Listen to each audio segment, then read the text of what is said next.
इसलिए जिससे हम अत्यंत प्रेम करते हैं, तो एक भक्त ने कहा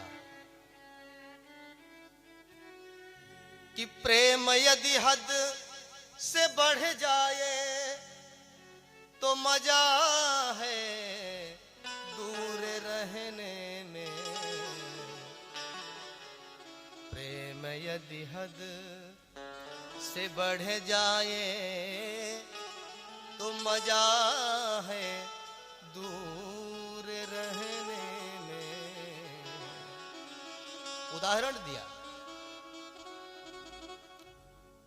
पतंगा होता है, आप सब जानते हैं। बरसात के सीजन में छोटे छोटे पतंगे बहुत उड़ते हैं और उन पतंगों का प्रेम इस दीपक के लौ से बहुत प्रेम होता है, बहुत अत्यंत प्रेम करता है वो पतंगा। परंतु वो भक्त कवि कहता है कि जला दीपक जो गर देखा पतंगा दौड़ कर आया, लेकिन पतंगा पास मत जइयो मजा है दूर रहने में। प्रेम यदि हद। मानो भक्त कहता है कि पतंगे, तेरे प्रेम की परिभाषा को मैं अच्छी तरह से जानता हूं। अत्यंत तुम दीपक से प्रेम करते हो, लेकिन उस दीपक के पास मत जाना। लेकिन वो मानता नहीं। मानो ये पतंगा कहना चाहता है कि सच्चा प्रेमी तो वह है, मुझे पता है कि इस दीपक के लौ के पास जाऊंगा तो मैं जलकर भस्म हो जाऊंगा। लेकिन इस दुनिया में एक स्वच्छ कागज पर यह लिखा जाएगा, इतिहास पर लिखा जाएगा कि वो प्रेम है कि पतंगे ने इतना दीपक से प्रेम किया कि अपने प्राण की भी न्यौछावर करके उस दीपक के पास चला गया। लेकिन भक्त कहता है, दूसरा उदाहरण दिया। आप देखे होंगे हिरण जो होता है, जो बधिक होते हैं हिरण को मारने वाले, जंगल में जाते हैं तो हिरण बहुत तेजी से भागता है, कभी मिल नहीं सकता। तो जो बधिक होता है पता है कैसे मारता है हिरण को?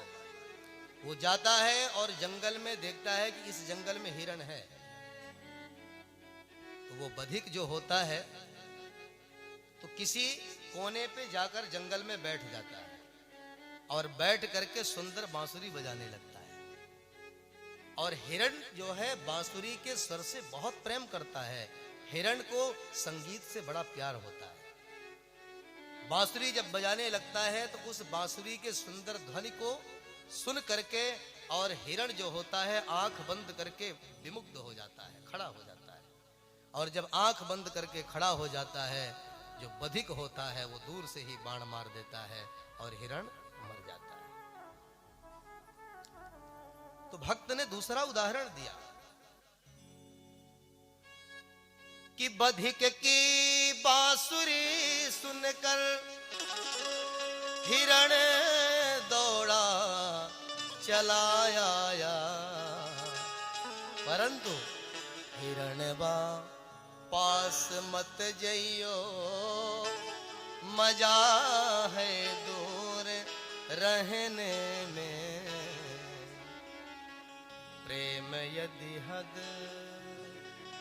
से बढ़ जाए तो मजा है दूर रहने में। तीसरा उदाहरण दिया, हाथी को कैसे पकड़ा जाता है। ये भ्रमर जो होता है, भ्रमर भौरा कमल के दल से बहुत प्रेम करता है, कमल के मकरंद से अत्यधिक प्रेम करता है भौरा। आप जानते हैं कि कमल का जो पुष्प अष्टदल होता है वो बड़ा कोमल पत्ते उसके होते हैं। सूर्योदय होते ही सरोवर में कमल खिल जाता है और भौरा जाकर के कमल दल के मध्य में उसके फूल में बैठ जाता है और उसका मकरंद पान करने लगता है। और वह भौरा मकरंद पान करने में इतना मस्त हो जाता है कि वह समय का भान वो भूल जाता है और कमल दल की यह विशेषता है कि सूर्योदय होते ही कमल खिल जाता है और सूर्यास्त होते ही वो पुनः सिमट जाता है। भौरा उस मकरंद को पान करने में इतना मस्त हो जाता है कि सूर्यास्त होने पर वह कमल दल जो होता है पुनः आविद्ध हो जाता है और भौरा उसी के अंदर बेचारा बंद हो जाता है। भौरे के अंदर वो शक्ति होती है कि बड़े बड़े काष्ठ को भी काट देता है, परंतु जिस कमल के मकरंद से इतना उसका प्रेम हो जाता है कि उस कमल के कोमलांग, उस कोमल पंखुड़ियों को वो काट नहीं पाता। यही प्रेम की तो परिभाषा है। जिससे हम प्रेम करते हैं उसे कैसे काटा जा सकता है। तो भौरा जो बड़े बड़े काष्ठ को भी काट देता है, परंतु उस कमल के पंखुड़ियों को नहीं काट पाता। और परिणाम यह होता है कि वह भौरा इतना अत्यधिक प्रेम करता है उस कमल दल से कि बेचारा उस कमल दल के अंदर आविद्ध हो जाता है। और परिणाम यह होता है कि सरोवर में हाथी आता है और हाथी उस अपने सूंड से कमल के उस डंडी को पकड़ता है और सीधे कीचड़ में दबा देता है, तो कमल भी समाप्त हो जाता है और भौरा भी बेचारा मर जाता है। तो भक्त ने कहा कि पुष्प के मकरंद को पाकर भ्रमर दौड़ा चला आया, परंतु भ्रमरवा पास मत जइयो, मजा है दूर रहने में। प्रेम यदि हद से बढ़ जाए, मजा है दूर रहने में। प्रेम यदि हद, जिससे हम अत्यधिक प्रेम करते हैं वो सदा सदा मेरे पास में ही यदि बना रह जाए तो फिर हमारा प्रेम धीरे धीरे घटने लगता है। और जिससे हम अत्यधिक प्रेम करते हैं वह जब बीच बीच में थोड़ा दूर चला जाता है, फिर उसे पाने की जो लालसा प्रकट होती है, जो प्रेम प्रकट होता है, वो तो एक प्रेमी ही समझ सकता है। उदाहरण से, जिस स्त्री का पति सदा घर में रहता हो तो स्त्री का तो पति ही है, प्रेम तो करती ही है, बराबर प्रेम करेगी, लेकिन उतना नहीं। बीच बीच में जिससे हम प्रेम करते हैं उसी प्रेमास्पद से बीच बीच में झगड़ा भी होने लगता है। जिन जिनका विवाह हुआ होगा, जो पास में बराबर रहते होंगे, जानते भी होंगे, बीच बीच में तू मैं भी हो जाती है। परंतु जिस स्त्री का पति परदेश में रहता हो और कभी 2-4 महीने में आता हो, फिर जरा उस महिला के उस प्रेम की, उसकी अपने पति को पाने की लालसा को जरा देखो, कितना प्रेम प्रबल उसका रहता है। पता चला कि अगले महीने फौजी को छुट्टियां मिलनी है, तो महाराज उसके जो स्त्री के जरा प्रेम को देखो, वो जैसा जैसा दिन नजदीक आने लगता है वैसा वैसा दिन भी उसे बहुत बड़ा लगने लगता है। ये प्रेम का स्वरूप होता है।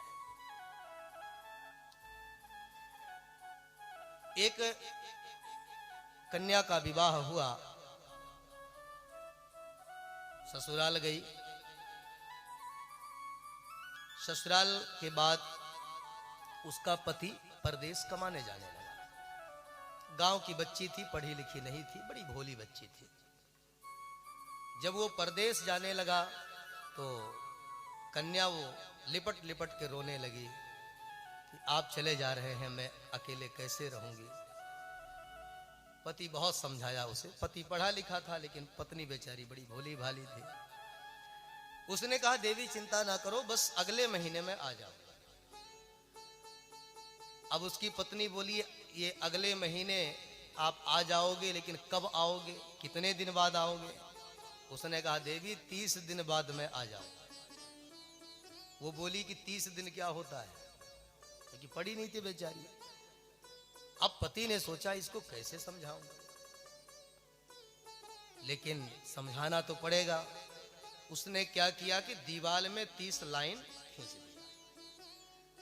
पति ने कहा कि देवी, जब तुम प्रातः काल उठना तो प्रतिदिन ये एक लाइन मिटा देना, और जिस दिन सारी लाइन मिट जाएगी समझ लेना उसी दिन मैं आ जाऊंगा। ये उदाहरण पत्नी को समझ में आ गया। पत्नी ने कहा ठीक है। पति चला गया। अब जो उसकी पत्नी है तो बेचारी प्रातः काल उठती है तो सबसे पहले जाकर वो लाइन ही एक मिटाती है, और लाइन मिटाती है, फिर उस लाइन को देखती है। अब गिनना तो आता नहीं, 1 2 3 4, सो देखती है कि हाँ अभी बहुत सारी लाइन बची हुई है। और प्रातः काल जब एक लाइन मिटाती है तो बड़ी खुश होती है। चलो आज एक लाइन मिट गई, अब थोड़ा और कम हुई, दूसरे दिन और कम हुई, तीसरे दिन और कम हुई, चौथे दिन और कम हुई। स्थिति यह हुई कि जब 30वां दिन आया कि आज ये लाइन मिट जाएगी, सारी लाइन आज मिट जाएगी। पति देव बोले थे कि जिस दिन सारी लाइन मिट जाएगी उसी दिन मैं आ जाऊंगा, समझ लेना। उस भोली भाली औरत को इतना बेचारी आज प्रफुल्लित है, इतना खुश है कि जिस दिन प्रातः काल जा करके लाइन को मिटाया तो उस दिन उसके खुशी का कोई ठिकाना नहीं रहा। आज मेरे पति देव आ जाएंगे, आज मेरे पति देव आ जाएंगे। अब तो घर में कोई भी काम करती है उसका मन ही नहीं लगता। चौक जाकर के झाड़ू लगाकर आती है, तुरंत दरवाजे पर जाती है, देखूं आ तो नहीं गए, अभी नहीं आए, फिर उदास हो जाती है। फिर जाकर देखती है, पोछा लगाकर दौड़कर आती है, देखो अब हो सकता है आ गए हो। फिर जाती है दरवाजे पर। सुबह से शाम तक कम से कम सैकड़ों बार दरवाजे पर चली गई। अब मेरे पति आएंगे, अब मेरे पति आएंगे, अब आने वाले हैं। अब आप उस स्त्री के हृदय के प्रेम की जरा परिकल्पना करिए। उस स्त्री का प्रेम कितना प्रबल होगा। हर कार्य में केवल पति नजर आते हैं। झाड़ू लगाती है, पोछा लगाती है, भोजन बनाती है, लेकिन उसका मन केवल अपने पति में लगा रहता है। कोई भी काम करते करते फट दरवाजे पर आ जाती है। ऐसा प्रेम जब होता है तब परमात्मा मिलते हैं। ठीक यही उदाहरण भगवान देते हैं कि जीवन में हर कर्म में, हर कार्य में भगवान याद आने लग जाए तो समझ लेना हमारे जीवन में भक्ति आ गई, और फिर भगवान आपसे दूर नहीं है। अजात पक्षा इव मातरम खगाहा। प्रेम ऐसा होना चाहिए, हर कार्य में, हर क्रिया में परमात्मा केवल याद बने रहे। गोपियां ब्रजमंडल में जब पनघट पर जाती हैं तो गोपियों का एक स्वभाव है कि वो सिर पर जब घड़ा रखती हैं तो घड़े पर घड़ा, घड़े पर घड़ा, घड़े पर घड़ा, कम से कम 4-5 घड़ा रख लेती हैं, और आपस में चर्चा भी करती रहती हैं, बात भी करती रहती हैं। परंतु उन गोपियों का जो मन है वह मन केवल उनके घड़े में ही लगा हुआ है। गोपियां मन राखहि जहां कृपा निधाना, कर से कर्म करहि विधि नाना, मन राखहि जहां कृपा निधाना। इस कर से, इस हाथ से कुछ भी करो, कोई भी सेवा में लगे रहो, भोजन बनाते रहो, वस्त्र धुलते रहो, झाड़ू पोछा करते रहो, सब कुछ करते रहो, लेकिन हर कर्म में परमात्मा याद बने रहे। कैसे? गोपियां मटक मटक कर चलती भी हैं, 5-5 घड़ा एक दूसरे के ऊपर सिर पर रखी भी हैं, मजाक भी कर रही हैं, हंसती भी जा रही हैं, बोल भी रही हैं, मटक मटक कर चल भी रही हैं, लेकिन सिर पर जो घड़ा रखा है वो डिसबैलेंस नहीं हो रहा है। हंसती हैं, बोलती हैं, मजाक करती हैं, चलती हैं, लेकिन करती तो सब कुछ है, परंतु गोपियों का जो मन है वो मन अपने घड़े में ही केंद्रित है कि इसका बैलेंस ना बिगड़ जाए, नहीं तो गिर जाएगा, फूट जाएगा। ठीक उसी प्रकार से स्वामी सुखदेव जी कहती हैं, कर से कर्म करहि विधि नाना, परंतु मन राखहि जहां कृपा निधाना। सब कुछ करो लेकिन मन हमारा सदा परमात्मा के ही चरणों में